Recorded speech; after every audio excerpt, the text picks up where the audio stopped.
Ipinagmamalaki ng Dolores Quezon ang kanilang single origin coffee. Lahat kasi ng kanilang mga coffee beans ay 100% Quezon grown mula sa paanan ng Mount Banahaw. Ito ang Kape Danlayan. Hindi talaga nakukumpleto ang isang araw nang hindi tayo nakakainom ng mainit na kape. Parte na talaga siya ng buhay natin.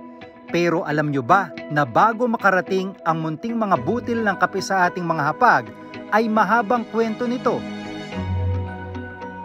Ito ang inalam namin mula sa isang kooperatiba sa Dolores, Quezon, ang Pinagdanlayan Multipurpose Cooperative.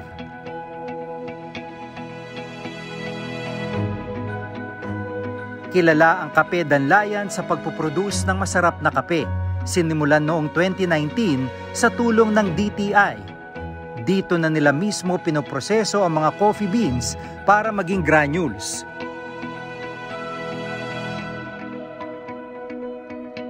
Balita namin, nakakarating pa ng ibang mga bansa ang mga pinoproseso nila rito.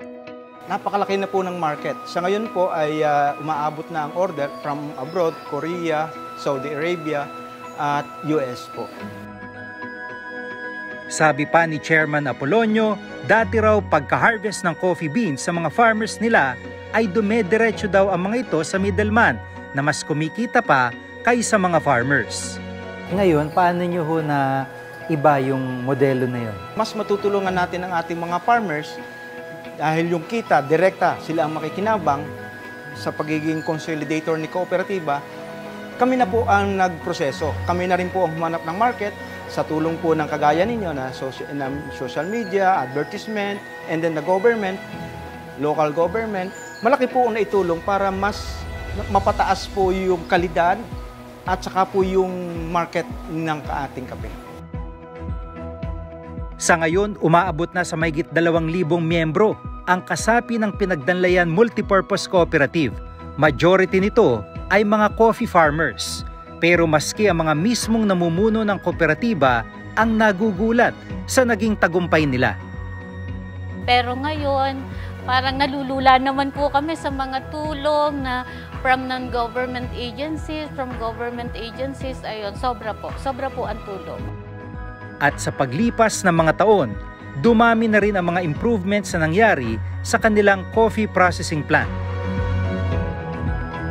Ano-ano na po yung mga improvements na meron dito sa production niyo? Bali ngayon po nag-grade namin yung coffee, simula po sa pag-harvest hanggang sa pagpapaprocess. Doon din po natutunan namin kung paano namin tatanggalin yung mga defects. Unang-una po sa farm, kailangan po namin alamin kung kanino po farm nang galing, paano po nila in-harvest yung coffee, dapat po automatic tatanggalin po namin yung mga defects doon sa farm pa lang. Then after that, ipaprocess po namin, i-roast, then i-grind, ipapack namin yung coffee.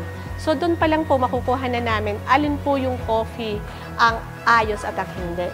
Para po ma-market namin talaga yung coffee ng mas maganda sa market. Unti-unti po namin talagang tinuturuan yung mga farmers namin na kung paano po nila i-harvest ng tama yung kape, paano po nila aalagaan ng mabuti yung kape, at pagdating po dito, paano po namin siya ipaprocess ng maganda at ng maayos.